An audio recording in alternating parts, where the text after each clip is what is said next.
powerful strategic grouping at a time of deep regional uncertainty. Now, big question is, what does it mean for India?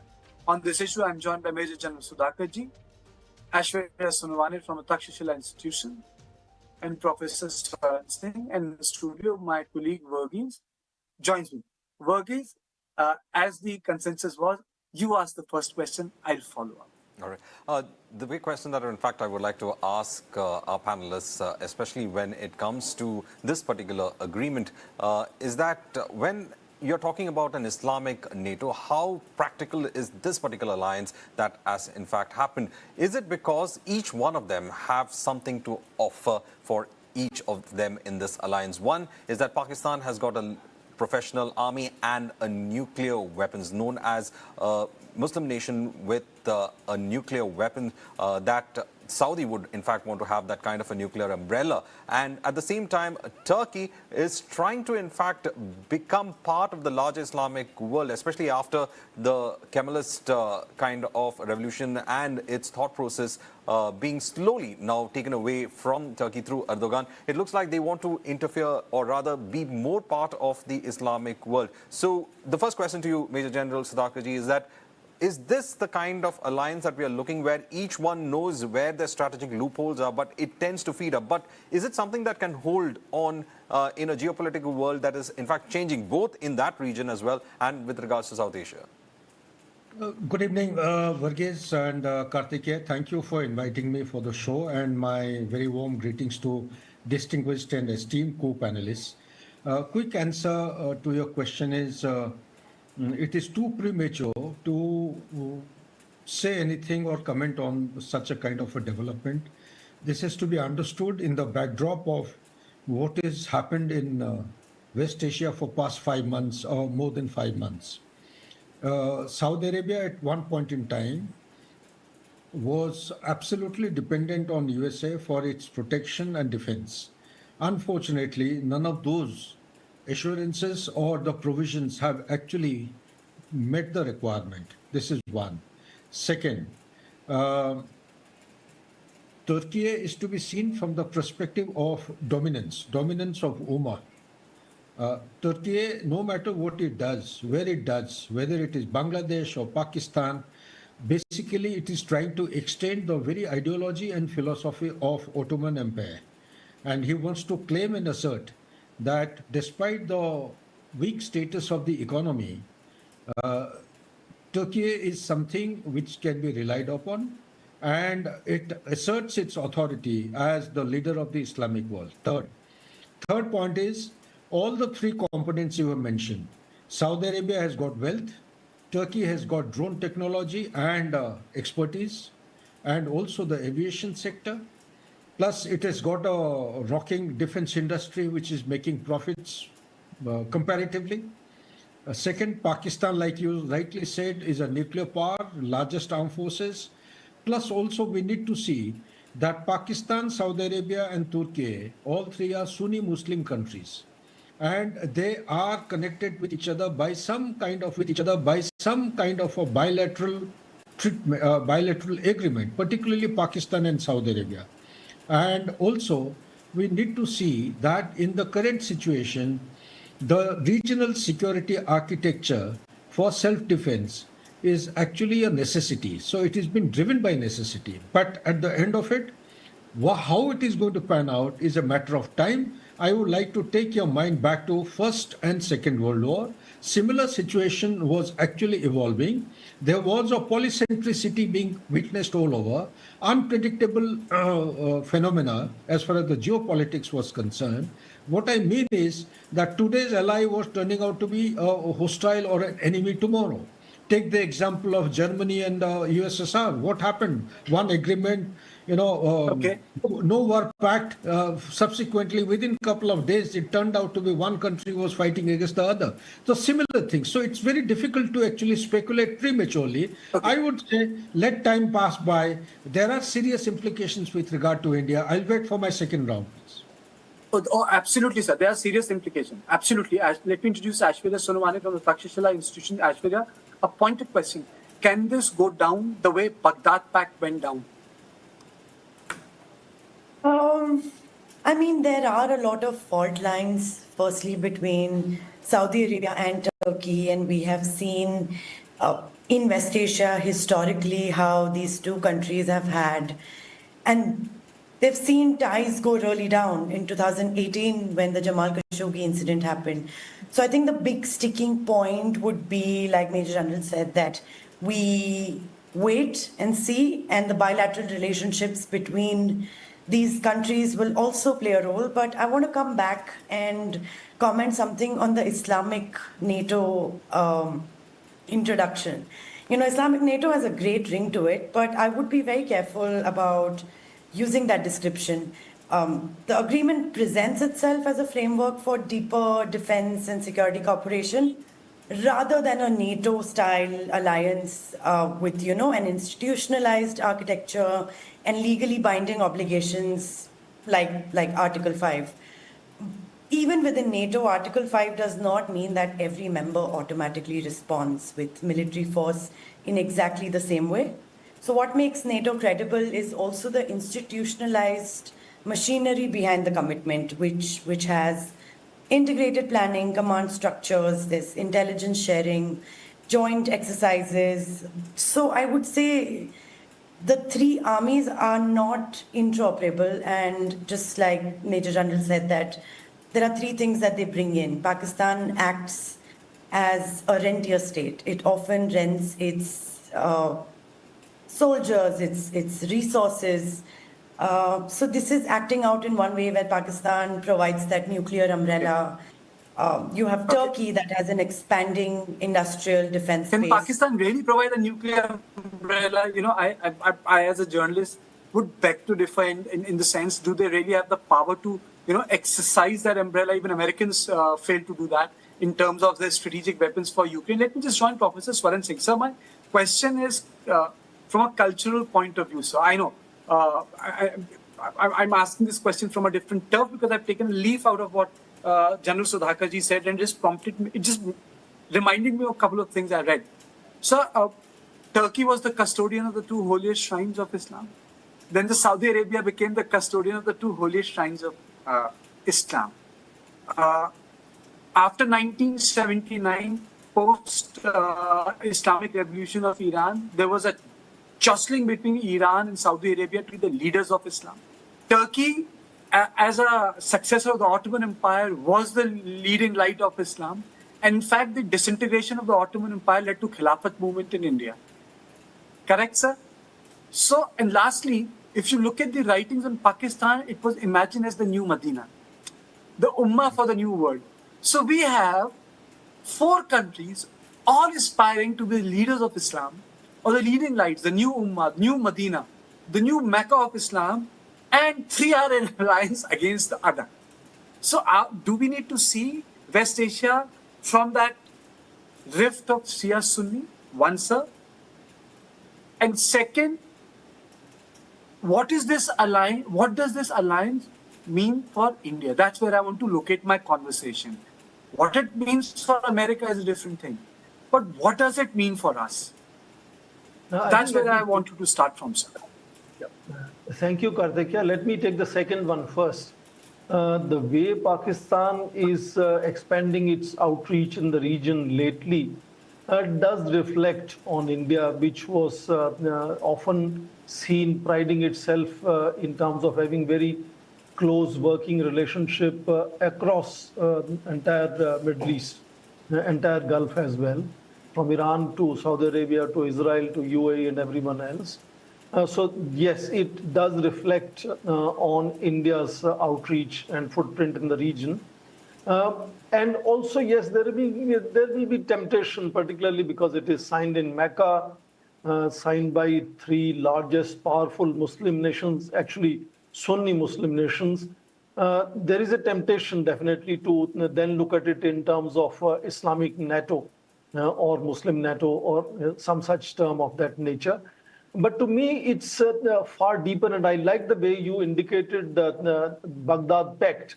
It may not go down the history like Baghdad Pact went, but it definitely, to me, appears to be conceived in that fashion, like Baghdad Pact after Second World War, when United States and its European allies were trying to set up NATO, CETO, WTO, etc., Central Treaty Organization, and so on. Why I'm saying so is that this is a part of a larger trend that we notice happening. You have seen Gulf Cooperation Council countries also repeatedly coming up with certain visions and initiatives which actually have not fully fructified. Or last month only the 14 nations that Saudi Arabia put together for maritime security, or Saudi Arabia signing a defense cooperation with Ukraine, with Pakistan, now with Turkey, Pakistan signing defense cooperation agreement with Kuwait, then with Saudi Arabia. I understand they're in discussion with Qatar as well. So fundamentally, the recent, I can go back to a decade almost, when the fracking technology became possible and United States became exporter of crude oil, lost its interest in the Gulf region. But fundamentally, they have seen that not only the external guarantees or United States security guarantees to the Gulf nations can actually deliver security to them, but even worse, that their security guarantees to Israel also have their limitations, which is now upfront contestation between Netanyahu and Trump has made really worse. So it's a deeper lesson where I think it's part of the global trend where middle powers increasingly are looking at how to reduce their dependence in case of Gulf, for example, on Beijing or Moscow or Washington, D.C., and create their own indigenously driven regional security architecture, which is where their complementarities become significant. And I do want to underline the fact that, it's not necessary that they will actually invoke Article 5 of NATO kind of, attack on one, attack on all. We have seen recently India-Pakistan war did not see Saudi Arabia getting into it, or how the attacking Saudi Arabia, Pakistan has not got into it. But I think it's interesting the way rhetoric is built. And you would remember Minister Dar's, Ishaq Dar's statement last year saying that the 2025 Defense Pact with Saudi Arabia underlines the fact that Pakistani nuclear weapons will be made available, quote unquote, to Saudi Arabia if the need be.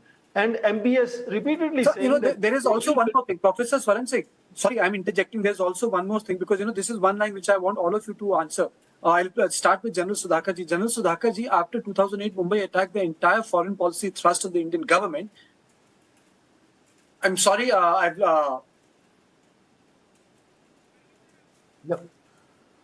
in fact, I think the question that was asked over there, Professor had in fact spoken about the kind of changes that's happening. Major General Sudhakarji is with us.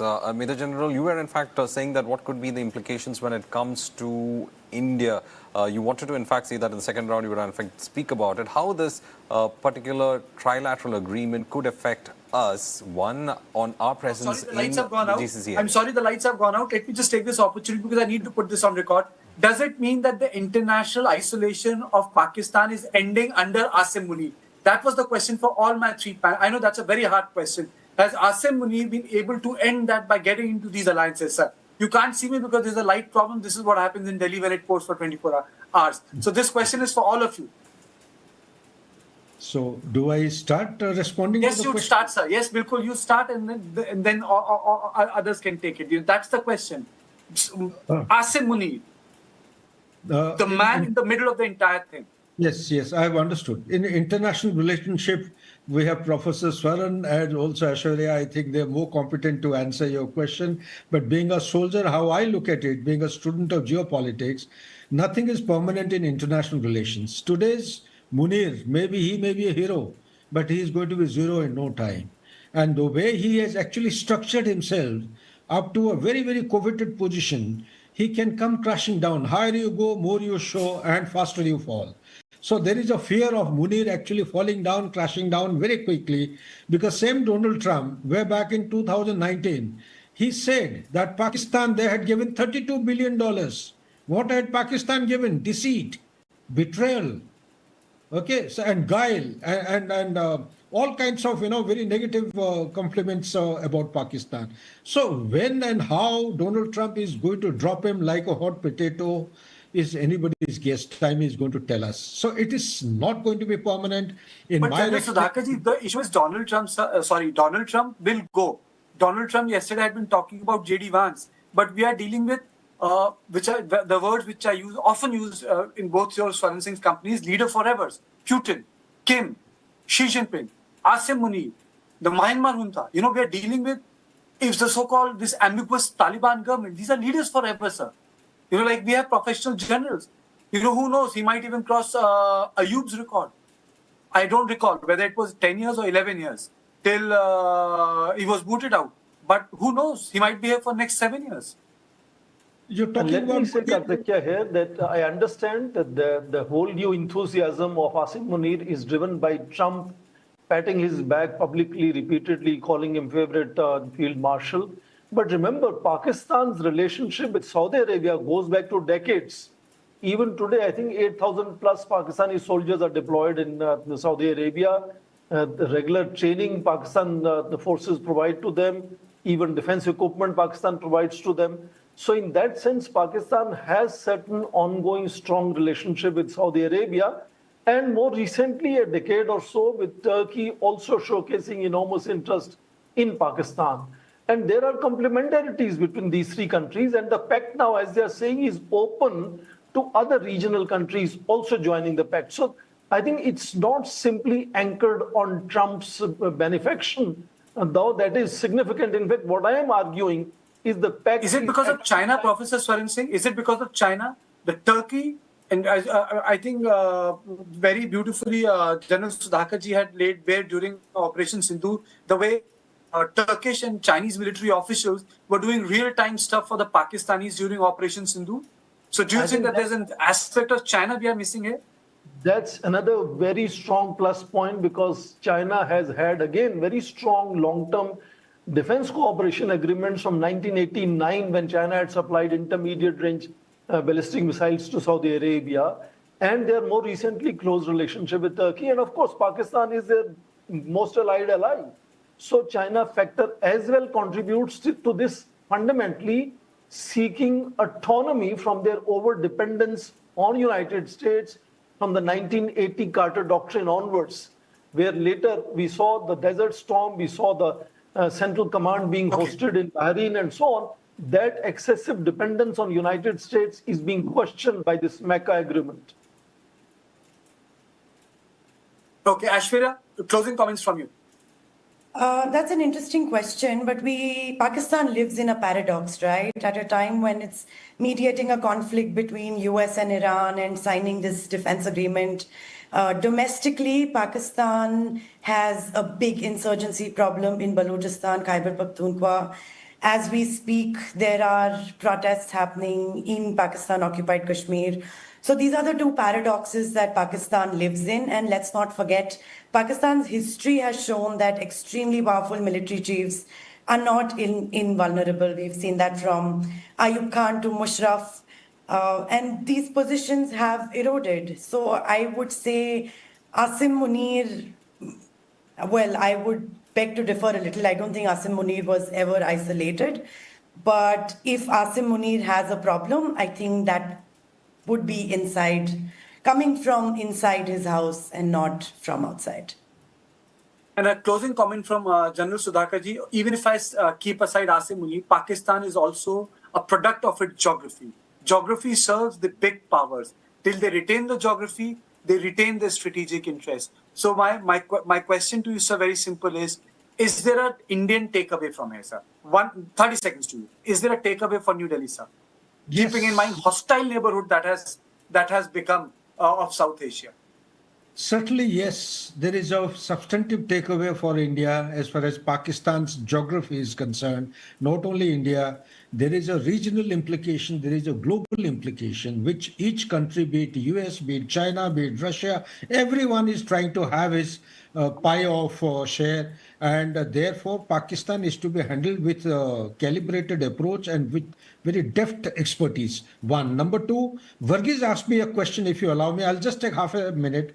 He asked me implications for India. it's a very serious implication because this architecture which is coming about, there is a counter strategy already in place. I am sure my distinguished co-panelists would be aware of it. It was highly anticipated. Narendra Modi visited UAE. Thereafter, he went A, B, C, number of places. But much prior to that, he had gone to Israel. UAE is being pivoted by India in West Asia because from UAE, we have our own interests being served. And thereafter, we have Cyprus, we have Greece, we have Romania, we have Moldova to take care of. I am not talking about the isolation of Pakistan. I'm talking about the bigger elephant in this is Turkey. Turkey needs to be tackled much more effectively and needs to be handled much more deftly by all might that we have. It needs to be isolated faster than Pakistan. Pakistan is your neighbor. You cannot change. I cannot do anything. We need to learn, live with the problem. Dialogue is better than having animosity for a prolonged period. Thank you. Thank you all of you for joining me in this edition of On Point because, last time I used the word Islamic NATO, I got an earful for all my guests. This time I didn't get that much of an earful, but nonetheless, I respect all the opinions you have put on table. So thank you and good night. And to my viewers, I'll see you next week at the same time. Good night.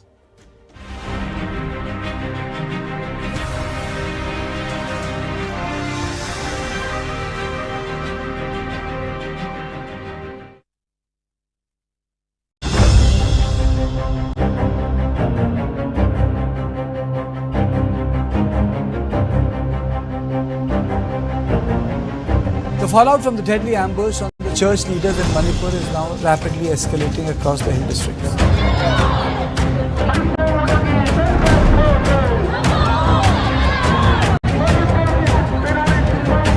Unfortunately, the government has not taken appropriate action still.